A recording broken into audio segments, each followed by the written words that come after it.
A inclusão social é um conjunto de estruturas e ações que garante que nenhum indivíduo seja excluído de uma experiência da vida em sociedade, por nenhuma razão, seja por gênero, por classe social, por religião ou por deficiência. Isso abrange uma simples voltinha de fim de semana num shopping até acesso a tratamentos de saúde.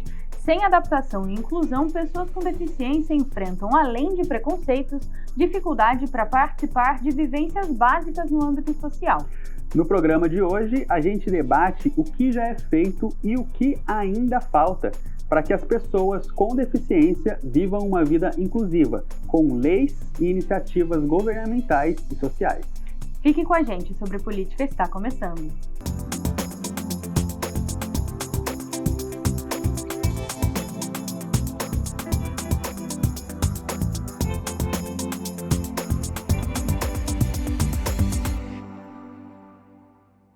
Oi, gente, tudo bom? A Lei Brasileira de Inclusão, também conhecida como Estatuto da Pessoa com Deficiência de 2015, é um marco importante na garantia dos direitos no Brasil. Ela foi criada para assegurar e promover em condições de igualdade o exercício das liberdades fundamentais para essas pessoas. A lei permitiu avanços como acessibilidade, educação inclusiva e oportunidades no mercado de trabalho. Mas na reportagem a seguir, você vai ver que ainda há muito a melhorar, principalmente quando o assunto é consciência social. A alegria de ter um trabalho e interagir com pessoas está estampada no rosto do Túlio. Há 5 anos, ele é empacotador nesse supermercado da região sul de São José. Eu fiquei desempregado 2 anos, aí eu entreguei currículo aqui e menos de 2 meses eu entrei aqui. Eu moro com a minha mãe e meus 2 tios. Aí tem deficiência e o outro, meu tio, que é meio afastado. Aí é eu que trabalho sozinho lá. Além de ajudar no sustento da família, o trabalho faz toda a diferença na vida social dele. Túlio tem uma deficiência intelectual leve e ter um emprego promove autonomia e sensação de pertencimento. Amigos, eu me enturmo fácil, falei. Aí tem bastante amigos aí vou me turmando. Para estimular que pessoas como o Túlio possam estar em todos os setores da sociedade, foi criada a Lei Brasileira de Inclusão, também conhecida como o Estatuto da Pessoa com Deficiência. A legislação entrou em vigor em 2015, com o objetivo de assegurar e promover, em condições de igualdade, o exercício dos direitos e das liberdades fundamentais. Ele veio para trazer dignidade e garantir os direitos das pessoas com deficiências, para garantir que essas pessoas com deficiência estejam inseridas dentro da sociedade, né, e participem da comunidade de forma efetiva, né, e que transponham essas barreiras da deficiência. A partir da legislação, políticas públicas passaram a ser implementadas para corrigir desequilíbrios que dificultam a equidade. Entre elas estão as vagas demarcadas em estacionamentos, o atendimento prioritário e as regras que determinam a contratação mínima de pessoas com deficiência. A questão do mercado de trabalho, a gente precisou de parametrizar, precisou de leis para que gerasse, por exemplo, a cota, né, para empresas com mais de 100 funcionários. Elas têm uma obrigatoriedade de gerar uma cota, né, dependendo do seu número de funcionários, para pessoas com deficiência. Isso precisou de uma lei, porque o mercado em si, ele não aceitou, não abraçou as pessoas com deficiência. A iniciativa privada também tem colocado em prática ações para promover o acolhimento e a inclusão. Nesse shopping da região sul de São José, a Sala Azul foi montada para proporcionar conforto a pessoas com o espectro autista. Agora, o Centro de Compras também criou a Central de Atendimento em Libras, para facilitar a comunicação com a comunidade surda. Todas as lojas possuem um código QR que dá acesso ao sistema. Do outro lado da tela, aparece o intérprete de Libras. Não precisa baixar aplicativo nenhum, é só apontar, já vai para um atendimento online, em até 90 segundos ele é atendido e esse papel, essa figura, né, ali ao vivo que está disponível no sistema já faz o intermédio da comunicação entre o vendedor, o funcionário, o cliente, o funcionário geral do shopping e as pessoas surdas. Então a gente atinge um público de potencial para consumo e experiência que não estava ali recebendo uma totalidade de visitação no shopping no momento de sua visitação. Então, como a gente pensa que compras como preciso comprar um sapato cor rosa, número 34, quero presentear alguém, o sistema vem para ajudar o cliente nessa autonomia. Na Câmara Municipal, as discussões sobre a inclusão passam pela criação de mecanismos que ajudem a entender as demandas da comunidade. Nós podemos avançar trazendo essa população, a população com deficiência, né? Com deficiência física, os idosos, para dar oportunidade para eles, seja no mercado de trabalho, seja em estudo, seja na mobilidade. Desde 2018, os vereadores da Frente Parlamentar em Apoio à Pessoa com Autismo promovem reuniões entre familiares, especialistas e representantes do poder público. O objetivo é apontar caminhos que colaborem com a inclusão. Eu acho que a inclusão ela pode variar, ela pode ir desde possibilidades do mercado de trabalho, quanto mobilidade, estudo, lazer e dar inclusão para a vida da pessoa. Especialista em direito da pessoa com deficiência, a advogada entende que a Lei Brasileira de Inclusão permitiu avanços, mas ressalta que muitas barreiras ainda precisam ser superadas. Ela também precisa estar inserida na sociedade, produzir, se sentir útil, né, colaborar com a sociedade. Então é um avanço que a gente precisa contar aí com as empresas, precisa contar com o poder público, né, com políticas públicas eficientes, para que a gente possa incentivar a participação das pessoas com deficiência no mercado de trabalho. Marina, é interessante essa questão, né? Vem a lei e a partir dali muda a relação das pessoas com aquela situação e tudo, mas tem alguns pontos quando se trata de comportamento que só mudam com o tempo, né? E é importante a gente entender esse problema dessa forma, como algo relacionado ao comportamento, para também caminhar na direção da solução, né? Sim, e o interessante da lei é que ela tem a função de garantir o direito, de proibir alguma coisa, né? Mas ela também vem com uma função social de conscientização, porque a lei existe por uma razão. Então, quando você se depara com uma lei, você pensa, nossa, qual é essa questão, né? O que está por trás disso? E aí, nisso vem conhecimento, nisso a gente vai entendendo essas questões sociais e a gente evolui o comportamento, né? Como você disse. Sem dúvida nenhuma. Mas ainda tem muita coisa para a gente entender e aprender no programa de hoje, né? Com certeza. Agora a gente faz um rápido intervalo sobre a política, já volta.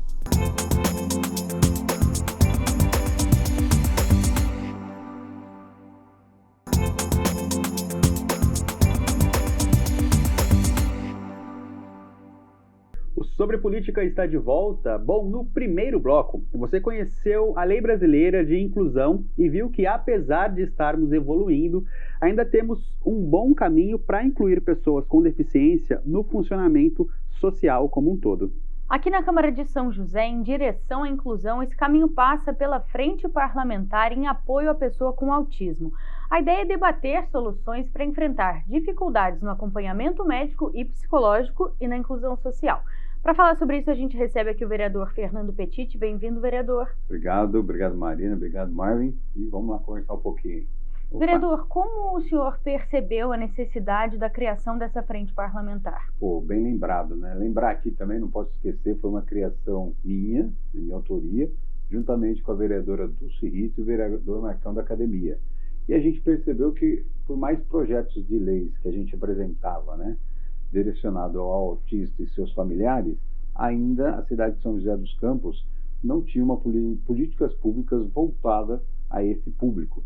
Então, quando a gente criou a Frente Parlamentar, a ideia inicial era trazer os pais e tutores para a Câmara Municipal para que a gente pudesse discutir, debater, surgir mais ideias de leis, né? Foi o que aconteceu, e aí você começa a ver o poder público também se movimentando. É lógico que atualmente a gente acha que ainda tem muito a ser feito, mas se você não começa reunindo os pais, trazendo essa ideia, né, para a Frente Parlamentar, tem que ser formada pelo, no mínimo, 3 vereadores. Nesse início foram nós 3, os 3 nomes que eu comentei, e atualmente é uma Frente Parlamentar que tem 13 vereadores. Então é algo que expandiu muito tivemos muitas conquistas, mas ainda a luta é diária e grande para que São José dos Campos se torne uma cidade inclusiva.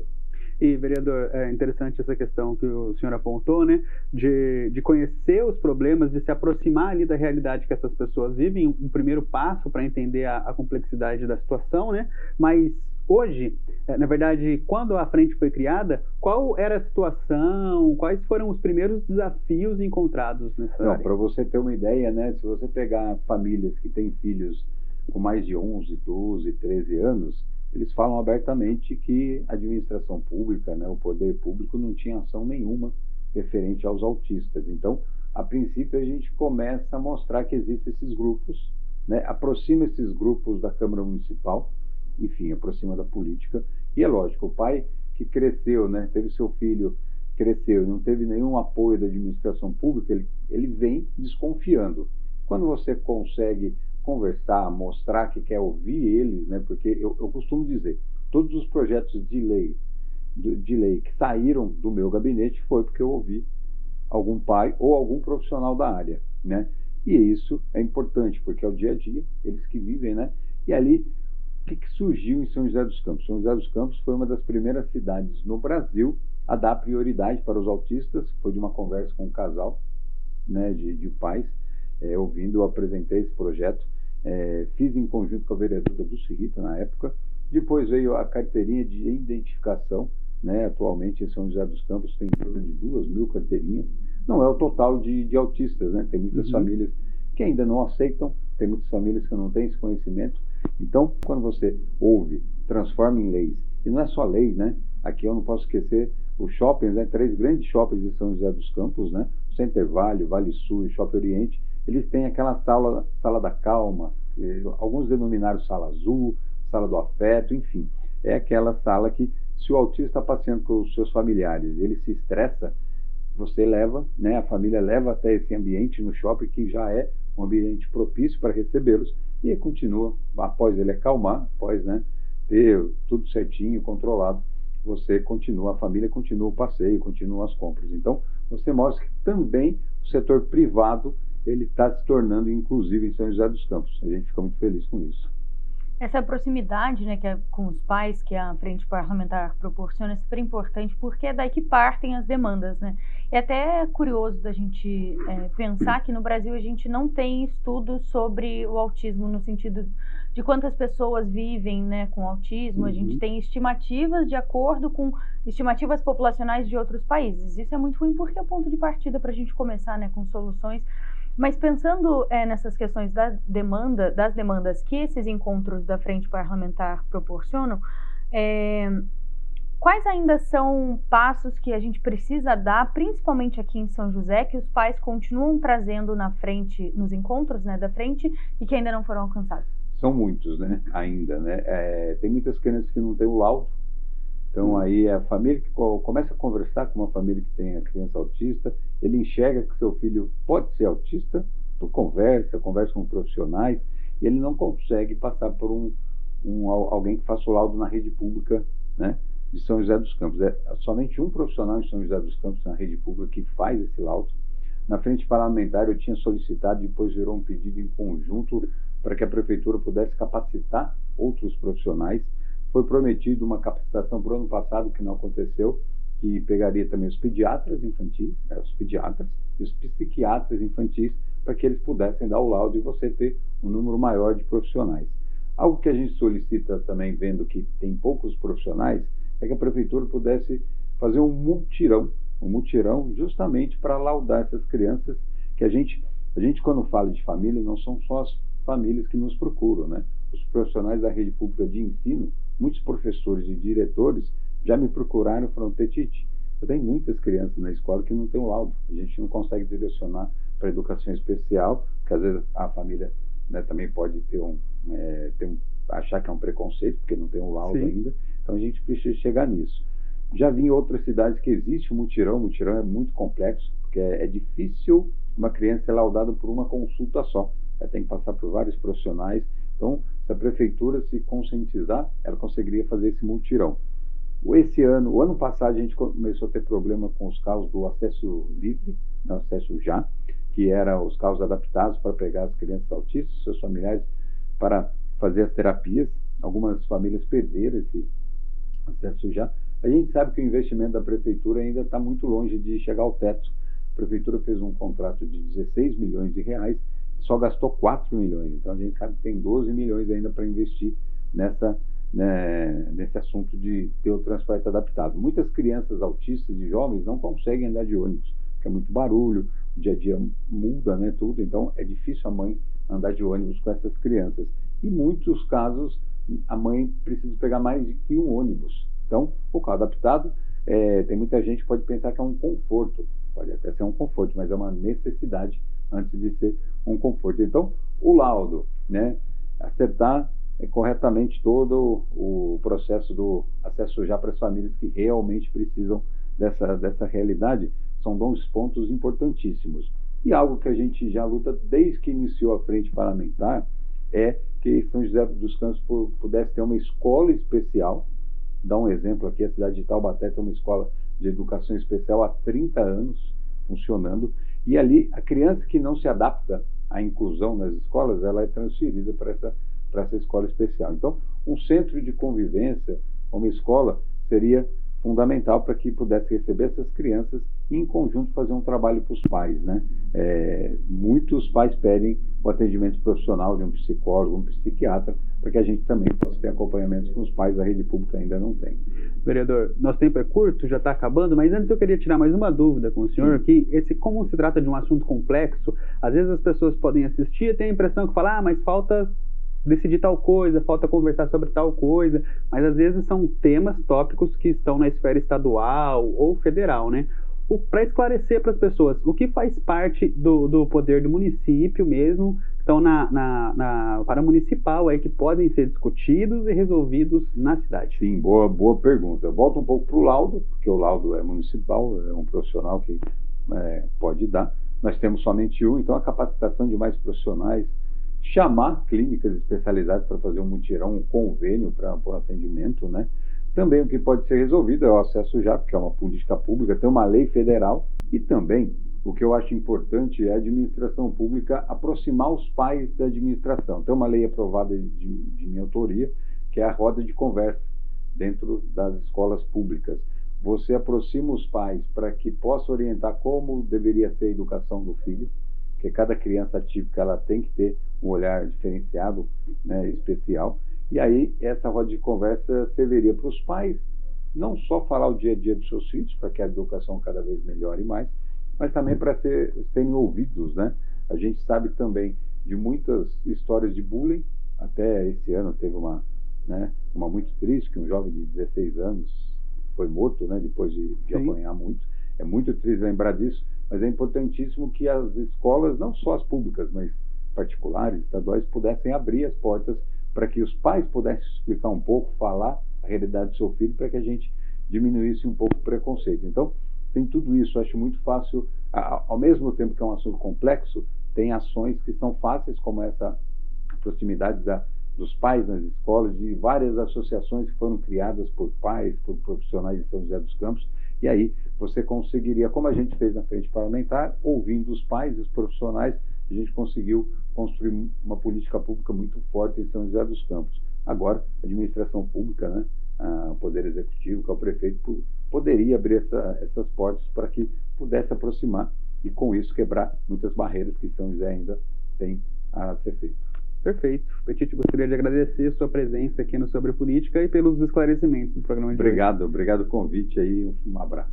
Nossa, é muito triste, eu acho mesmo, a gente ter um problema tão inicial, que é as pessoas não terem um laudo, né? Porque aí isso acaba com o acesso e dificulta muito que a pessoa, nessas burocracias, assim, que você precisa apresentar um documento, como é que você solicita alguma coisa que deveria ser um direito seu, mas sem comprovar que você precisa, né? Exatamente. E a frente parlamentar, ela não é a solução de todos os problemas, mas ela é um passo para o reconhecimento de todos eles, né? E para aí sim encontrar a solução para essas situações. Exato, abre um debate, conscientiza, né? Exatamente.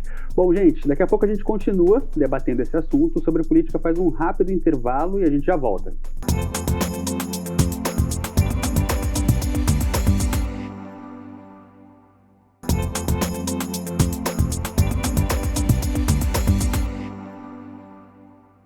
Estamos de volta para o último bloco do Sobre Política. Mas olha só, antes da gente continuar essa conversa, vamos para o nosso quadro, o Dicionário Legislativo.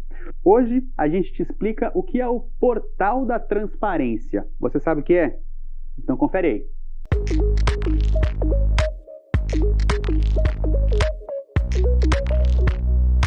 O Portal da Transparência, disponível no site da Câmara, é uma das ferramentas para que o cidadão possa acessar as informações sobre o Legislativo.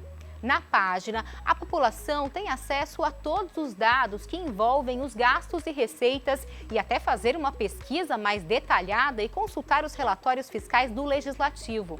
O portal também contém os contratos firmados e as licitações realizadas pela Câmara. Cumprindo uma exigência legal, a página também apresenta o salário dos servidores e dos vereadores. E para garantir que a população possa cumprir o papel de fiscalizar as ações do poder público, é possível consultar a presença dos vereadores em cada sessão ordinária.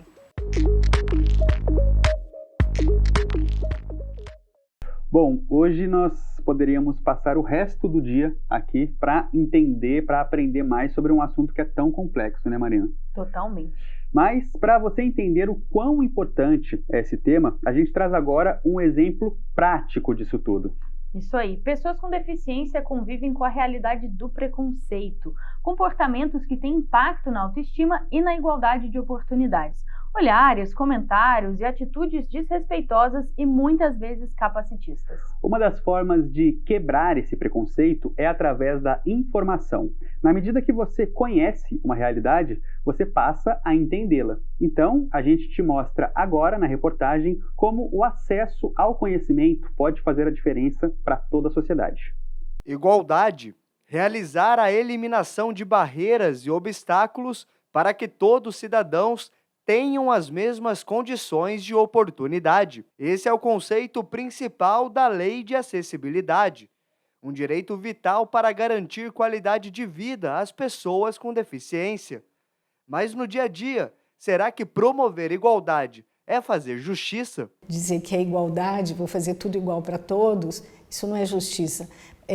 Se você oferece o apoio e o recurso que ele precisa, é equidade. Então, você está aí dando igualdade de condições. Isso sim, é equidade. Igualdade nem sempre é justiça.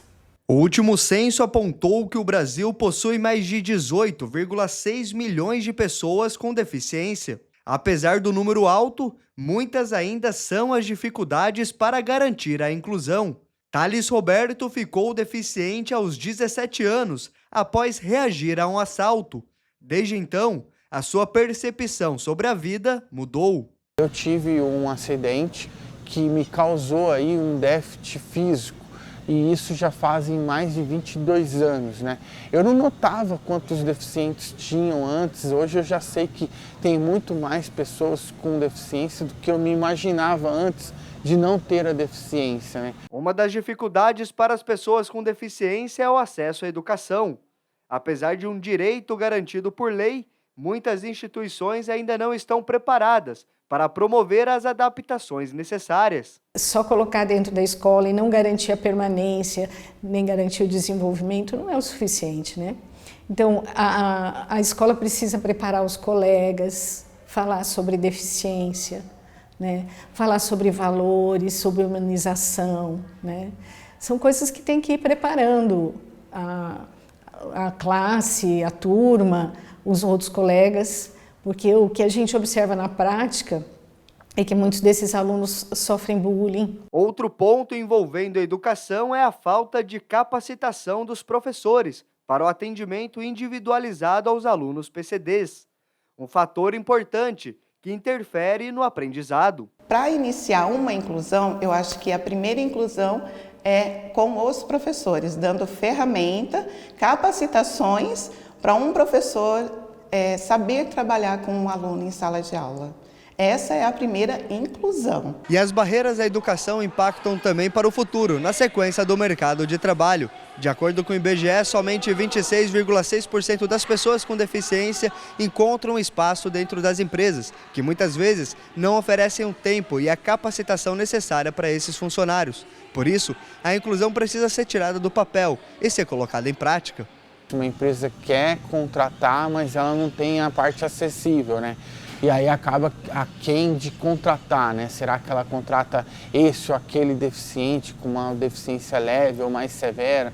Porque requer uma adaptação no banheiro, uma adaptação no ambiente de trabalho, na mesa, a altura da mesa para o cadeirante entrar, essas preocupações que eu acho que daqui em diante tem que seguir a sério, né? Ter esse apoio, tanto escolar quanto familiar, lá na frente ele vai se desenvolver, ele vai conseguir desempenhar uma função. O Tarsis é um exemplo positivo de oportunidades. É ele quem cuida da biblioteca da Associação Ágape, uma rotina que exige muita leitura e concentração para manter todos os livros organizados. Os alunos que pegam livro na terça-feira para levar na casa e para ler com as famílias. Mas apesar dos avanços nas leis de acessibilidade, a reflexão que fica é que o caminho para garantir a inclusão ainda é longo. Além das legislações e políticas públicas, a mudança de atitude da sociedade se faz necessária para garantir o fim do preconceito. Existem barreiras atitudinais e essas são fortes. Essas aí precisam ser derrubadas também. A gente tem uma atitude positiva, uma atitude humanizada, uma atitude de querer ajudar aquela pessoa a crescer, a se desenvolver. Então, se não tiver essas barreiras, não forem derrubadas, é difícil de ter inclusão. Marina, a gente falou da questão comportamental e tá aí ela, né? Mais clara agora para as pessoas entenderem a complexidade do que a gente está falando, né? Exato, e a gente tem que pensar bem antes da gente fazer certos comentários, antes da gente julgar alguma coisa. Acontece bastante na internet, por exemplo, das pessoas julgarem aquelas frutas que vêm já picadas. Ah, porque você está consumindo um negócio que você deveria picar na sua casa, é mais plástico. Só que quem não tem meios para cortar um legume, para cortar uma fruta. Então a gente tem que pensar nessas coisas, nas pessoas que não têm o mesmo acesso que a gente tem. Não, exatamente. É você não reduzir o mundo à sua própria percepção, né? Exato. Não achar que todo mundo vai viver ali a mesma dificuldade, a mesma condição, a mesma realidade que você. As coisas existem por uma razão, né? Tem quem use, quem precise usar. Exatamente.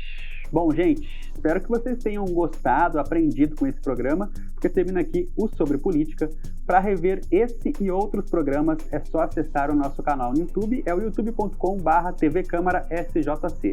Você também pode nos acompanhar pelas redes sociais, aí é o @TV Câmara SJC, vale tanto para o Facebook quanto também para o Instagram. A gente se vê no YouTube. Tchau, tchau, gente!